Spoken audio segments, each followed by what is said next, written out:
So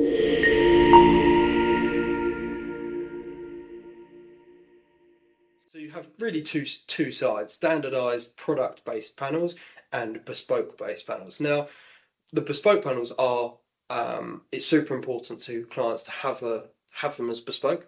But what is becoming very, very clear is having that bespoke element is making it very, very complex for engineers, site installers, because every time they're going to a site, it's a different application, it's a different panel. We've been conducting field trials of a new product called telemetrics.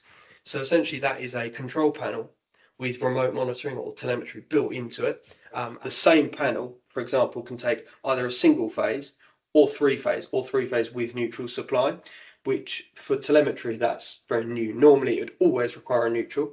It isn't. A three phase is suitable supply for telemetrics. It can do Wi-Fi or internet cables, like a broadband cable, can be plugged directly into it, or it can have a SIM card. So, and that's the same panel, can take all three of those connection options, which means it gets around the problem whereby if you've got it in a basement, it doesn't have a phone signal, but if it's going in the middle of a field somewhere, it doesn't have any Wi-Fi or Ethernet cable or broadband cable can't be run to that.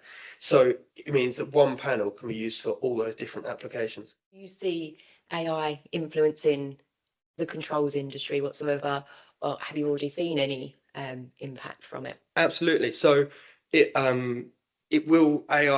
will have an impact on the controls industry. It's just a case of where. So it's not going to take over the design and manufacture of control panels, but it's more about AI will play a part in how a control panel is designed and made. So, for example, a great one that anyone can try out, there's an AI model called Anthropic. Anyone can go look it up. It's a free model. It has the ability to read or look at and understand a electrical control panel wiring diagram, which is a great example of where AI is starting to come in, where it can help perhaps a new engineer or someone in training. So you can upload a wiring diagram into Anthropic. It will read it and give you a brief overview of what that control panel is designed to do. One of the common issues across the industry has been in wastewater in pits or areas where you're pumping out wastewater, is float controls do tend to fail. So this is quite a common problem. Now, one way to fix that has been with traditional ultrasonics. There's various ultrasonic manufacturers out there, but they tend to have weaknesses around things what's called like a blind area. So when the level gets too close to them, they can't give an accurate reading. So one of the things that we've been working on in product development essentially is an alternative product.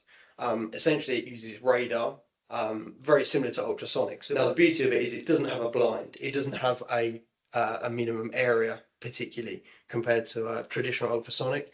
And the beauty of that is it's super reliable, unlike float switches, and it also doesn't have the traditional limitations of ultrasonic.